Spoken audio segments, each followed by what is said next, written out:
Human civilization has come a long way over the last 2,500 years. This ancient classical world must have been a very different place to our modern age. A time when life was much simpler. A time without the stresses of modern life, in a world without computers and information technology. But we may soon have to change our idyllic view of the ancient world. Clues from the bottom of the Mediterranean Sea are set to reveal this was a world more advanced than we could ever have imagined.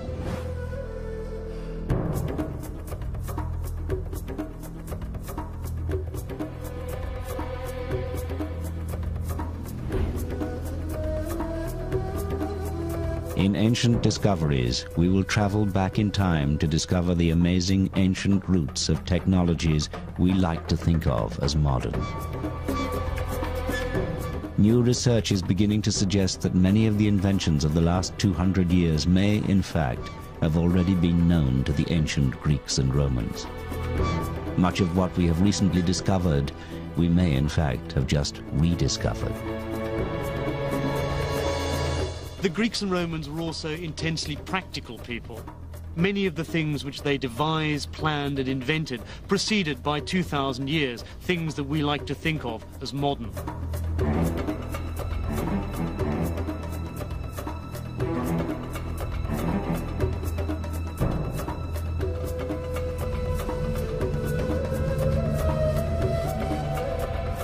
At the heart of this story of ancient achievement lies a mysterious and arcane machine, one so complex that many have refused to believe it could have been built by the ancient Greeks. Hidden for centuries beneath the Mediterranean Sea, encased in thick corrosion, it remained an enigma until 20th century science glimpsed inside. What they saw inside astonished them. A mass of gears and cogs, a machine. But what was it for, and who had created it? For 100 years, it has been a riddle which intrigued but baffled those who tried to understand the mysterious object known as the Antikythera mechanism.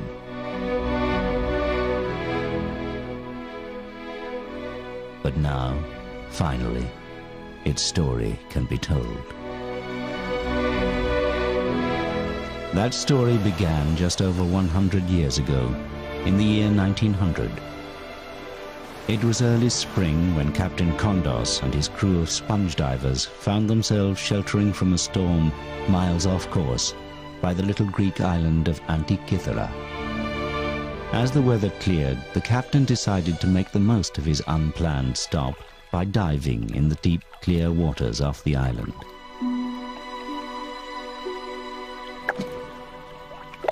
The water was deep, some 200 feet, but then the deep water was where the best sponges were found.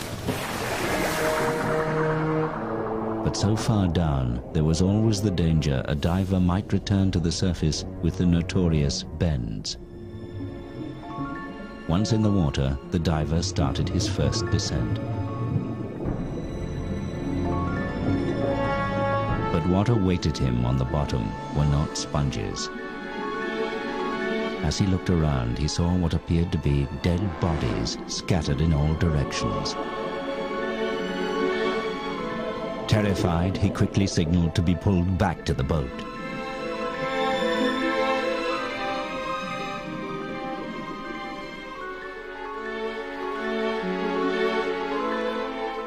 Some thought the diver mad. Perhaps he had the bends. But the truth was far, far stranger than that.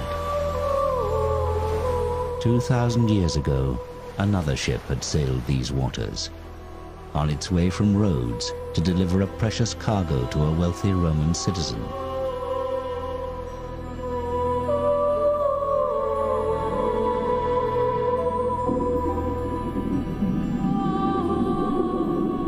Just like the sponge divers, this ship had also been caught in a storm. She too was driven far off course to the island of Antikythera. But this ship was not destined to survive. Here she sank, and here she still lay.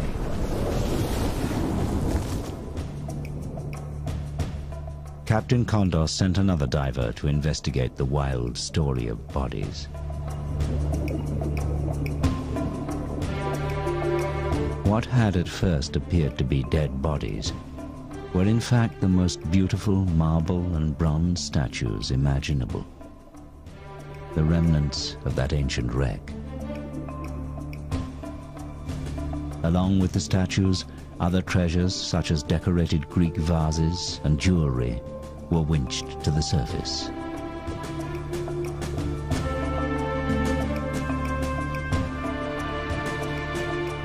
It was the find of the decade, perhaps the century, and the breathtaking statues made front-page news. One of the most perfect bronzes recovered was named the Antikythera Youth. The piece was universally acknowledged as a work of genius.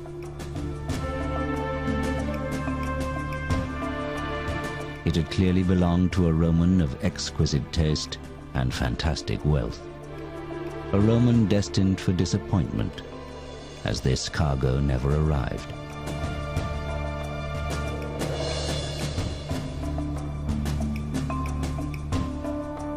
Along with the youth, a find known as the Philosopher's Head were the highlights of the wreck. Two faces that had not been seen by the world for over 2,000 years. But the greatest work of genius from the wreck still lay unrecognized. This rusting lump of corrosion held the key to one of the greatest periods in human history, the Hellenistic period, and perhaps the greatest achievement of that time.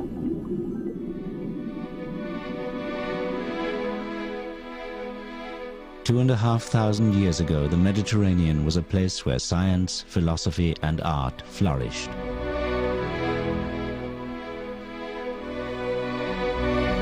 The Greeks, known as Hellenes, were living in what many regard as a golden age. They had invented democracy, opened up the fields of mathematics and science, and introduced the world to philosophy. They were inquisitive and inventive, no different in many ways from us today. In trying to understand their world, they had created this strange machine. All their 21st century descendants had to do was work out what they had created it for. Part of that answer lay far from Antikythera in a London museum display case. 20 years ago, Michael Wright, curator of engineering at the Science Museum in London, came upon another mysterious ancient mechanical device. Although much less complex, there were similarities with the Antikythera mechanism. We call this the Byzantine sundial calendar. We think it dates from about 500 AD. It appears to be a sundial which is also a mechanical calendar. It shows the passing of days, indicated by the age of the moon within the month. The gear wheels look surprisingly modern. Complicated mathematics and a detailed knowledge of astronomy would have been necessary to create such an object. Michael Wright decided to build a model of the device to explore how it would have worked.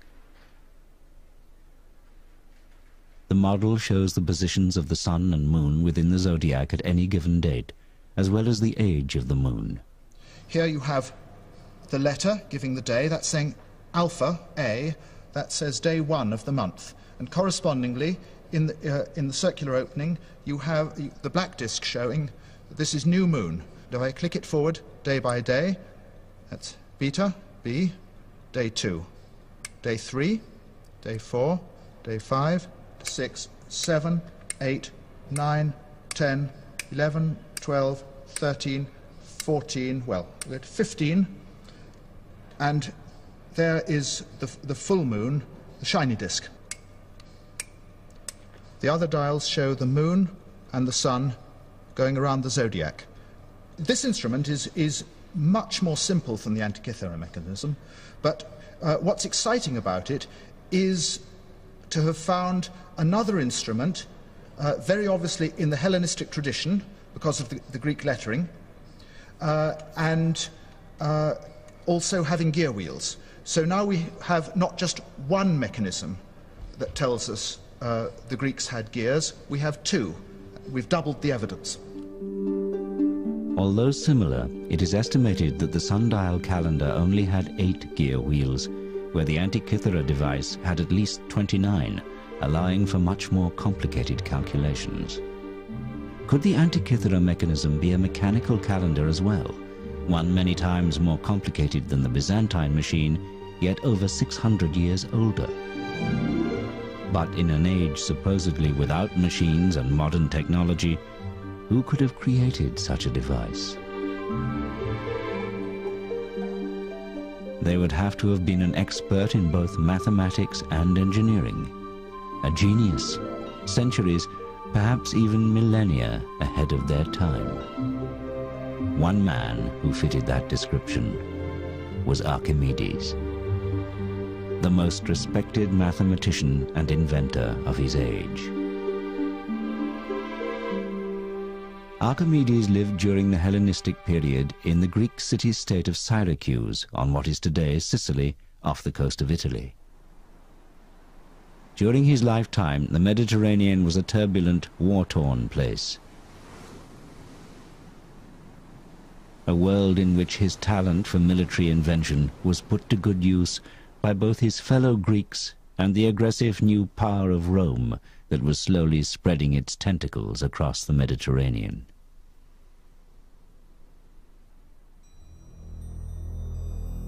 Today, he is perhaps best remembered for the revolutionary invention known as the Archimedean screw, used to move water or seeds uphill.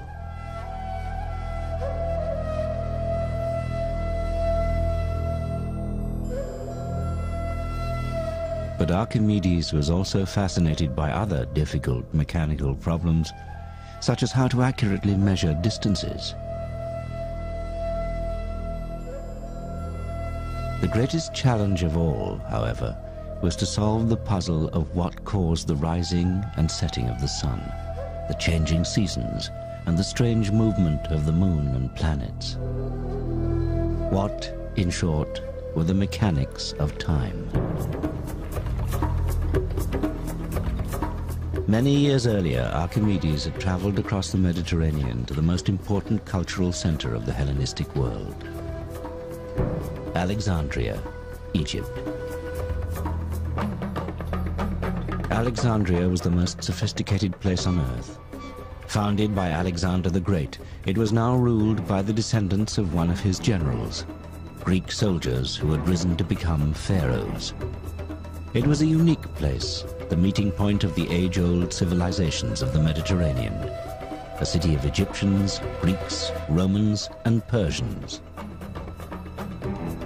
Here they combined the wisdom of the pharaohs with the brilliance of Greek philosophy to create the intellectual powerhouse of the ancient world. And it was here that the young Archimedes would be inspired by the work of a mechanical genius called Ctesibius. He would have a simple but brilliant idea that would literally change time forever.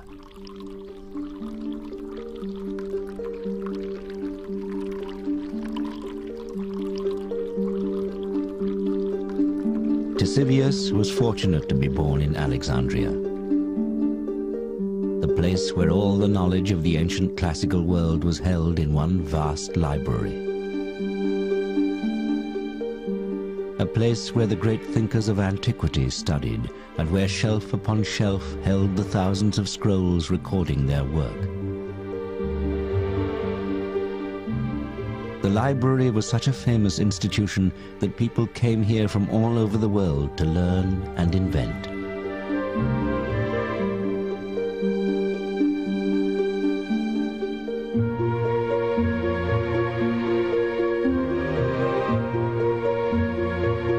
It was here that Ctesibius's revolutionary invention was recorded. and where the young Archimedes may first have read of his work.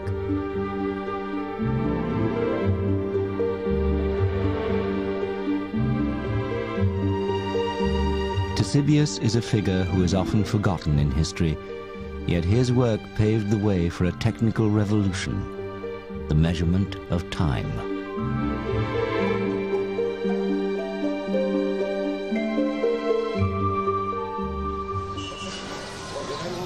Yet Ctesibius came from humble beginnings. He was the son of a simple barber. As a young man, he had worked in his father's barber shop in Alexandria, inventing gadgets such as adjustable mirrors. And here he was surrounded by the constant dripping of water, which would inspire his great invention. Ctesibius knew that for thousands of years the Egyptians had used ordinary water timers to mark the hours of the day. The famous Karnak water clock is one example. Despite the intricate hieroglyphics, strange symbols and images of gods and animals, it's a simple device, as this reproduction shows. It was filled to the top with water, and as it drained out through a spout at the bottom, the time could be read as the level dropped.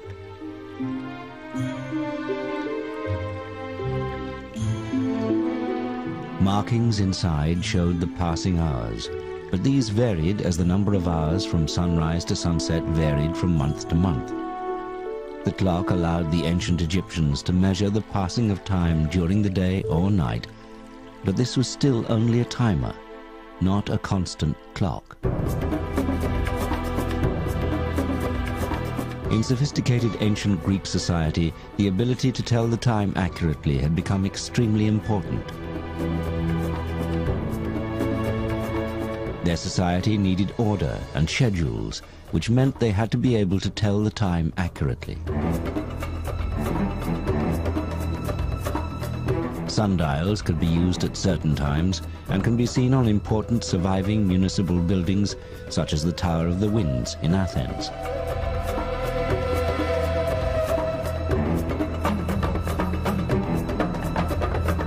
But when the sun went behind a cloud or night fell, how would they know what time it was then? The first Greek solution to this age-old dilemma was their own water timer, called a clepsydra, or water thief. The clepsydra was a very elegant device for measuring periods of time. You might, for example, want to give equal amounts of time to lawyers in a courtroom or speakers in a political assembly. It worked very simply. You filled a large vessel with water, and when you were ready to start timing, you simply took the bung out of the bottom, and the water ran slowly out of the vessel. Lawyers in minor legal cases may have been allowed the time it takes one clepsydra to empty to give their arguments. However, for a serious case like a murder, a whole row may have been needed to allow more time for evidence. But when all the water was gone, your time was up. It's the origin of the phrase, running out of time, as that is quite literally what happened. For breaks or overnight, however, a bung could be put in, effectively pausing the session. The clepsydra had one significant limitation. It's a timer, not a clock. The problem is that when the vessel is full, the water gushes out the bottom. But as the water level drops, so the pressure reduces, finally to a dribble. The ancient Greeks made their clepsydrae more and more ornate, but they still had the same problem. The fact the water ran more quickly at the beginning than at the end. They created graduated scales to compensate for this, but they could not make them run at a constant speed. Ctesibius, however, saw the solution. He realized that if the vessel was always full, then the water pressure out would always be the same. If he could master that, he knew he could create an accurate device which would change the world. This then was the challenge he decided to set himself. Ctesibius saw that the way to simplify the Egyptian clepsydra was not to utilise outflow of water, but to try and obtain a uniform inflow of water.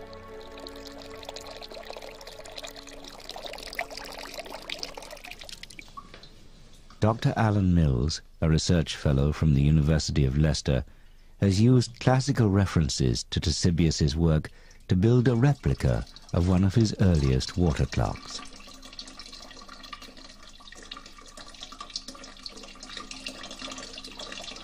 It's very sophisticated. It's one of these inventions that's easy once some genius has thought of it.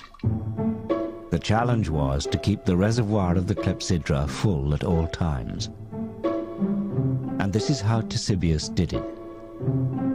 Firstly, he added another water tank above the main reservoir. This poured water into the top faster than it could flow out, meaning the reservoir was always full. And any excess water could just run off into an overflow container. The water would always come out of the reservoir at the same speed. Now Ctesibius just had to measure it. To do this, he decided to put another water tank under the constant outflow. In this container, he placed a float with a pointer on top and a scale next to it. When the level of the water rose, the pointer rose at a constant speed. It was a stroke of genius. Ctesibius had created the world's first mechanical clock, thanks to the dripping water in a barber's shop.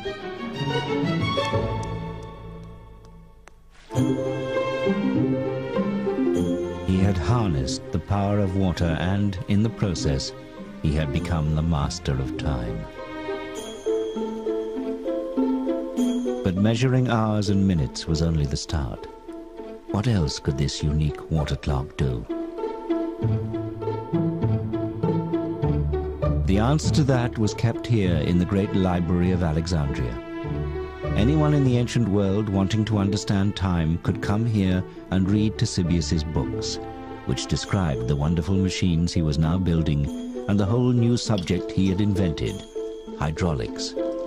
Before long, his clocks were not just dripping taps, but ornate machines decorated with gilded figures of gods and animals. And their workings were yet more elaborate too. He devised a complex scale for the hours, shown here in white for the day and blue for the night.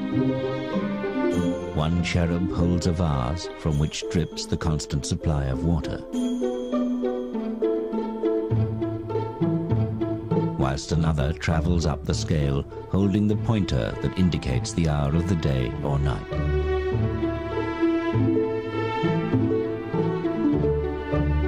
But that was only the start.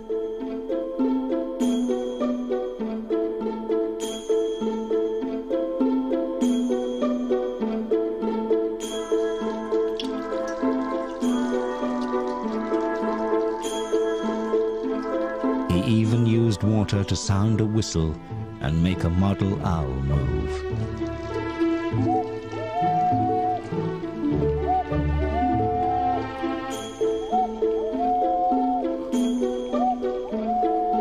He had invented the world's first cuckoo clock.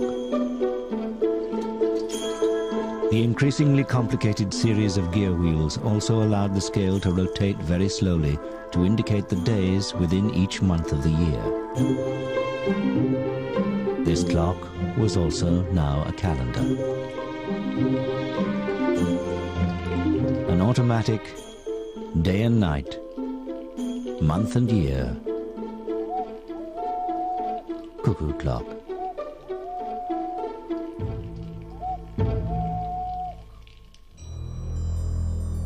Archimedes was clearly fascinated by Ctesibius's creations.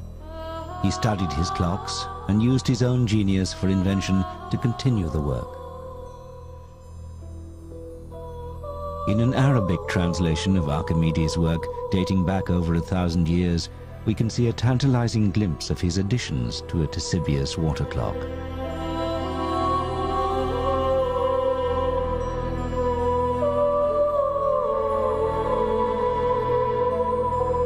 This modern reconstruction shows Archimedes' elaborations to the Ctesibius clock. He added a bird who dropped small stones onto a bell, making the clock chime on the hour.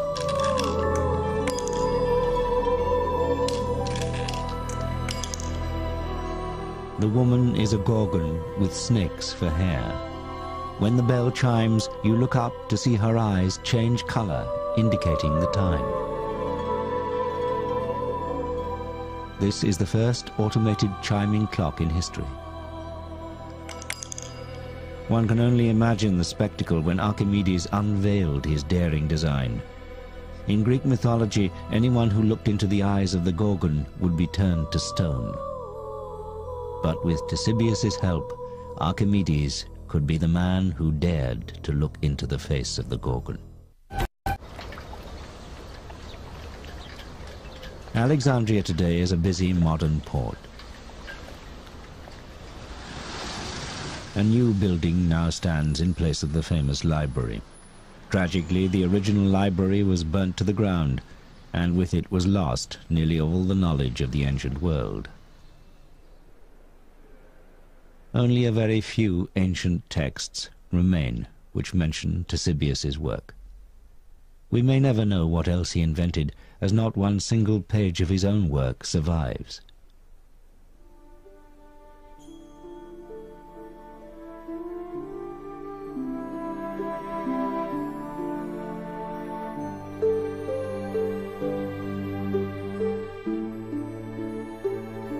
So much information has been lost that Ctesibius has been largely forgotten.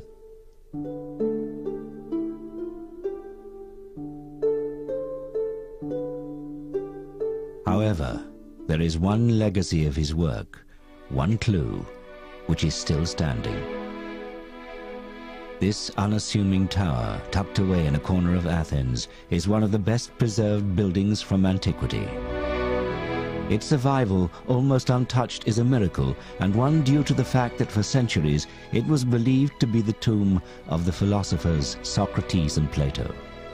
But this isn't a tomb. Carved on its 8 faces are clues to its real use. On each side, a worn sculpture of each of the 8 winds can still be seen, along with a sundial.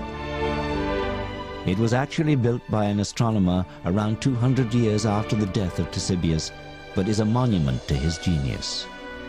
This building, now known as the Tower of the Winds, was the public clock of ancient Athens. Inside this tower, there once stood a huge and complex water clock based on a Ctesibius design.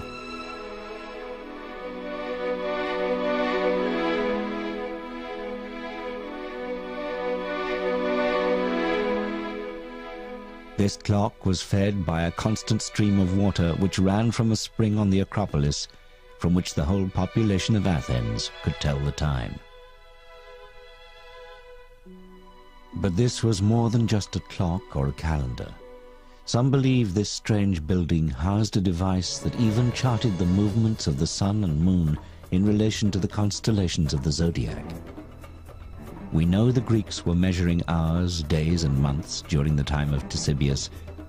Could it be that they had also started to look above and measure the heavens? One man believed the answer may lie in the cogs and wheels of the Antikythera mechanism.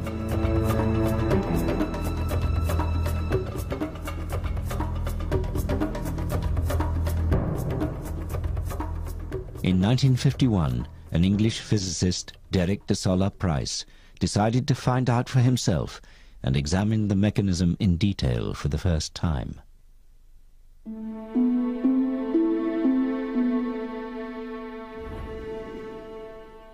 De Solla Price traveled to Athens to look at the mechanism.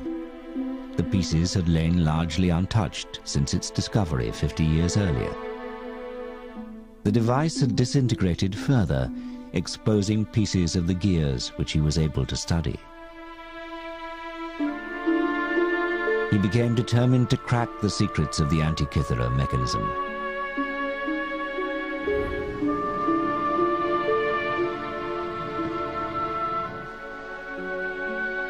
De Sola Price spent much of his time at the National Museum of Greece in Athens, probing the secrets of this ancient enigma.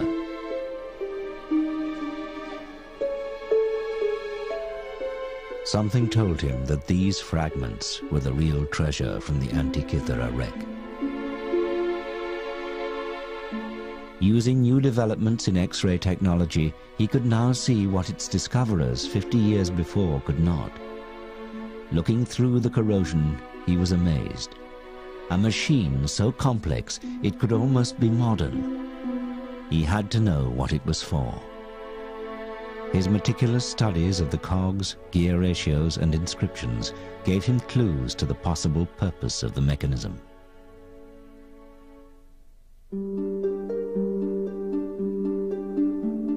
Remnants of a wooden box which held the device also had Greek writing on, which gave further tantalizing hints. Using this information, De Sola Price developed a theory and put together a model of how he believed the Antikythera mechanism could have worked. He realized the mechanism was an extremely sophisticated device for calculating the relative movements of the sun and moon. It also seemed to show the days of the month as lunar phases.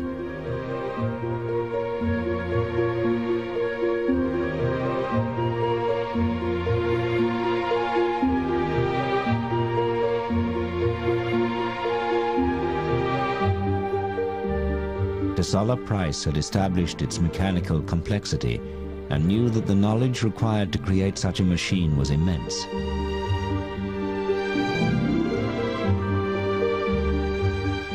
He believed that at the front of the mechanism a bronze dial showed the date and positions of the sun and moon.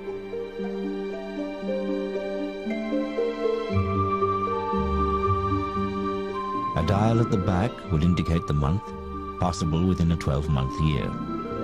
A further dial at the back seemed to show either a cycle of 47 months or 4 years. De Sola Price called the mechanism a calendar computer. For anyone in the ancient world, such a device would have been invaluable. To understand the movement of the sun and moon within the heavens was to look into the minds of the gods. Many believed then, as some do today, that the positions of the sun, moon and stars at the time of someone's birth may influence their later life. What complex horoscope software does today, the Antikythera mechanism may have done over 2 millennia earlier. To the priests and astrologers of the day, this extraordinary machine could have been a window on the gods.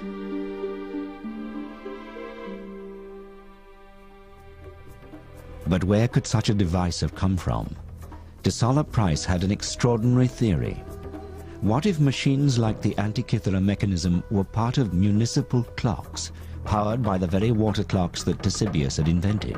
What if they were commonplace in the Hellenistic world? Was this the secret of the Tower of the Winds? Not just a sundial or even a clock, but an automatic model of the movements of the sun and moon within the universe. De Sola Price also suggested that building these machines was what had interested the great Archimedes. Perhaps the Antikythera mechanism was a later copy of one of Archimedes' machines. De Sola Price published his findings in 1974 in an article entitled "Gears from the Greeks." The article generated a storm of international interest.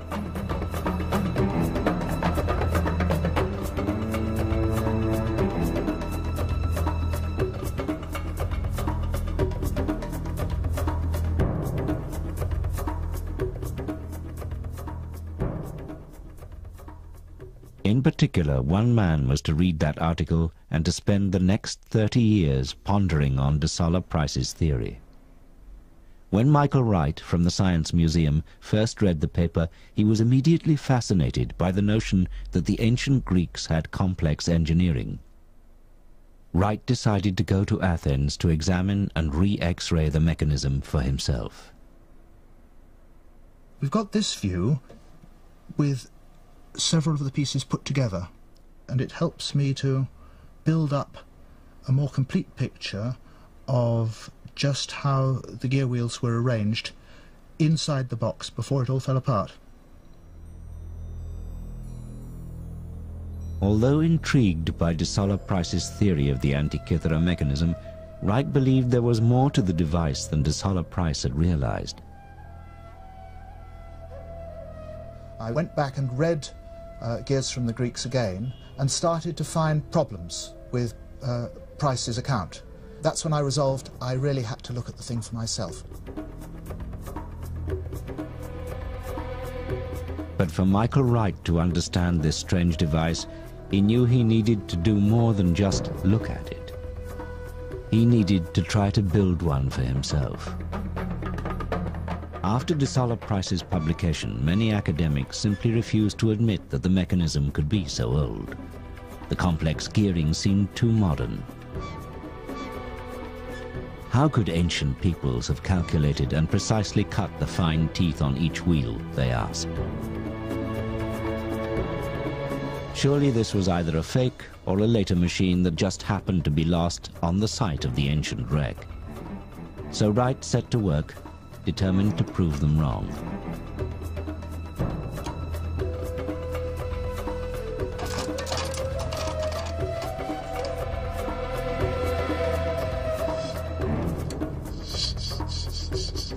Using only tools similar to those available in the ancient world, and with the Greeks' knowledge of geometry, he set out to copy the elaborate gears in his workshop.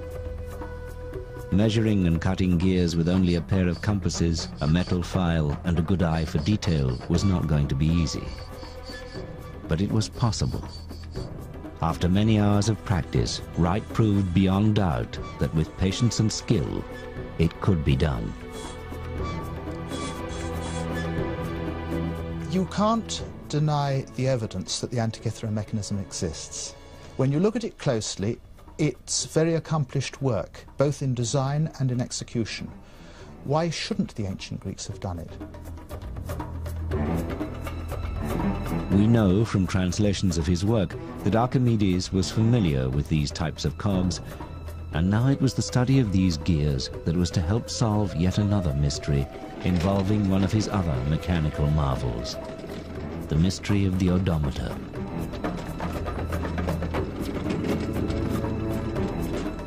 We all use odometers every time we get in a car. It's the device which measures the distance we've traveled. But remarkably, this device was in use long before cars and was crucial to the development of the Roman Empire.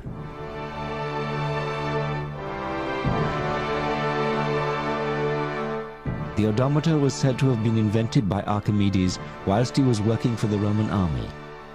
It had been decreed that every road should be marked each mile with a milestone. But Roman roads stretched hundreds of miles, so how could they be accurately measured?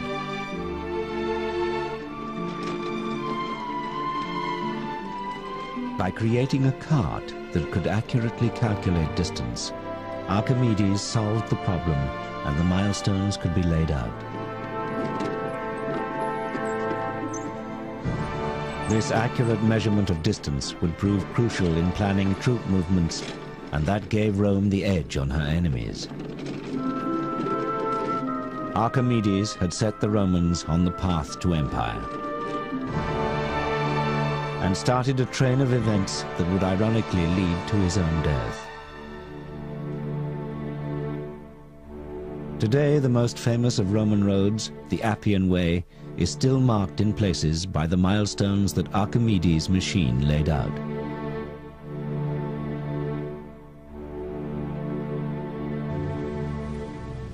But there is a problem with this apparently simple story.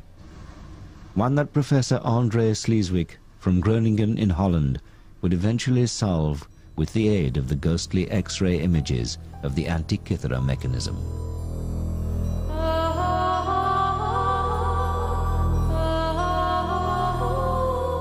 As no originals survive, the only clues to how the odometer worked are a few faded drawings in a Renaissance book based on a description of an odometer by a Roman author called Vitruvius.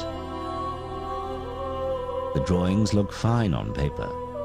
The problem is when you try to build them, they don't work. Even Leonardo da Vinci attempted it. These are his sketches of an odometer which he attempted but could not successfully build.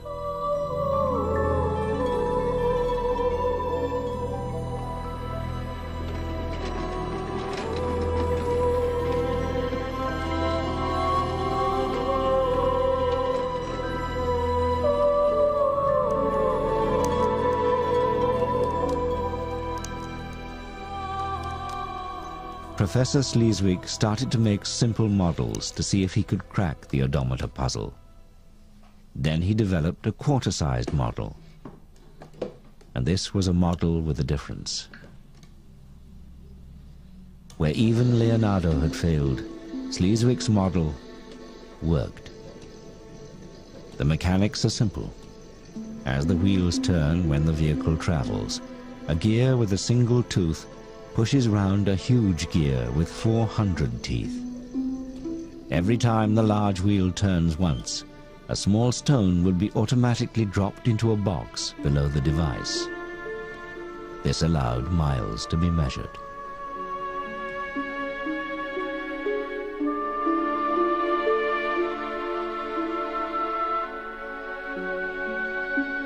After the First Punic War, by decision of the Senate of Rome, milestones had to be placed on all major roads. And that also gives us an idea who the inventor might have been, and in this case, Archimedes. So what was Sleeswig's secret? The answer was in the shape of the teeth on the gears. Whilst Da Vinci and others had assumed they were square, Sleeswig had seen the pointed teeth on X-rays of the Antikythera mechanism. Changing the shape of those teeth made all the difference. Archimedes' odometer, for so long thought of as just an impossible dream, was back and working just as the great man had intended.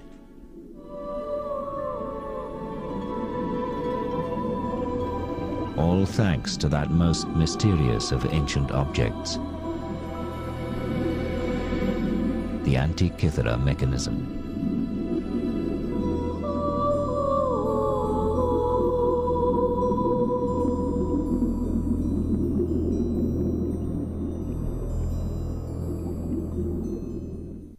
Back in London, it was the mechanism's pointed teeth that Michael Wright had now successfully cut for his working model. Far more complex than the odometer, this would be the most complete model of the Antikythera mechanism ever built. As each gear slotted into place, it soon became clear de Solla Price may have got the details wrong, but his theory was right. The Antikythera mechanism was an automated calculating device, perhaps even a type of computer. You could call this thing a computer in the sense that you put in some data and it gives you out related data. An ancient computer is a difficult concept to imagine, yet in many ways that is exactly what the Antikythera mechanism is. It is astounding to compare it with the machine designed by Charles Babbage in the 1830s, which is often cited as the world's first computer, and the machine which led to our modern high-tech age. This was the first modern device which could make automatic calculations. The technology is startlingly similar to the Antikythera mechanism, yet there is 2,000 years difference between the two. Wright believes that the Antikythera mechanism was more complex than de Solla Price imagined, and most importantly also showed the changing positions of the planets as well as the sun and the moon over time. In Wright's model of the mechanism, a knob is turned to set the days and months. Intricate gearing then moves a series of indicators which represent the sun, moon and planets. The knob could be turned every day so the position of the planets could be monitored throughout the year, or it could be set to a specific date to show their positions at that time. It is, in effect, a mechanical model of the Greek universe.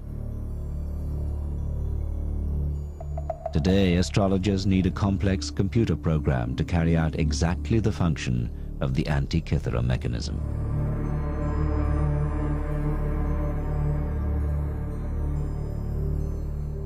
So could this machine have been created by Archimedes himself?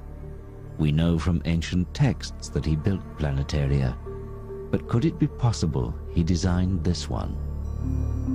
It's difficult to make a direct connection between the Antikythera mechanism and Archimedes. What we can say with certainty was the revolution that Archimedes pioneered in mathematics and geometry was necessary for those who then invented the Antikythera mechanism. Without Archimedes and his advances, it's difficult to think that the Antikythera mechanism could have been invented at all.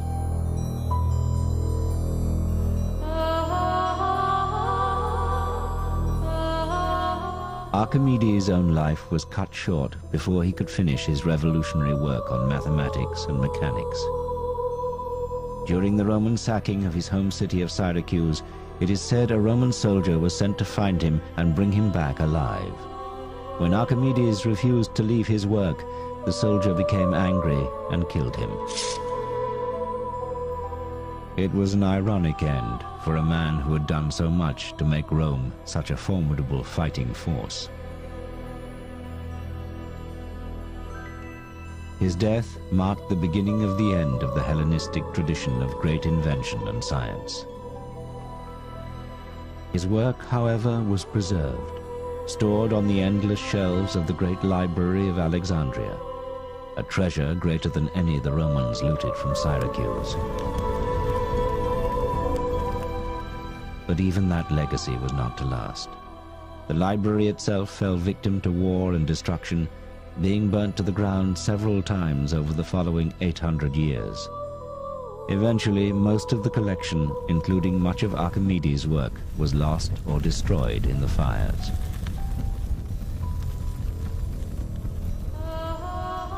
If only the library had survived, we may have inherited the insights of such great thinkers. Without them, we have been forced to reinvent much that we are only now realizing was already known over 2,000 years ago.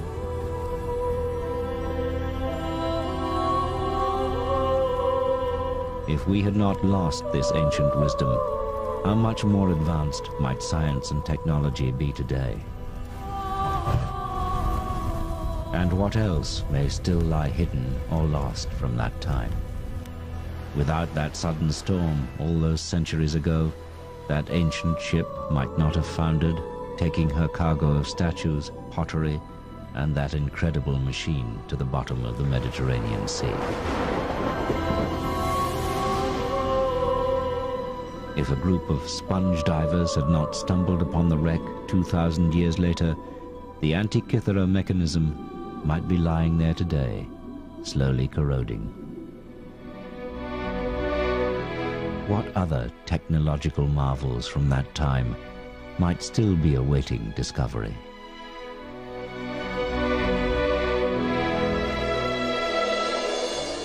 I think that these mentions we have in the literature and this one instrument are just the tips of icebergs showing that there was a great deal more to this tradition that we haven't heard about.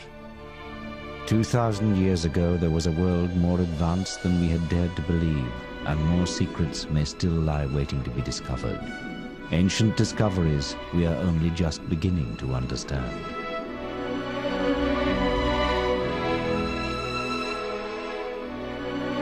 The series continues next Wednesday afternoon at 1 with the discoveries made by the father of medicine, Hippocrates, including his early form of highly effective brain surgery.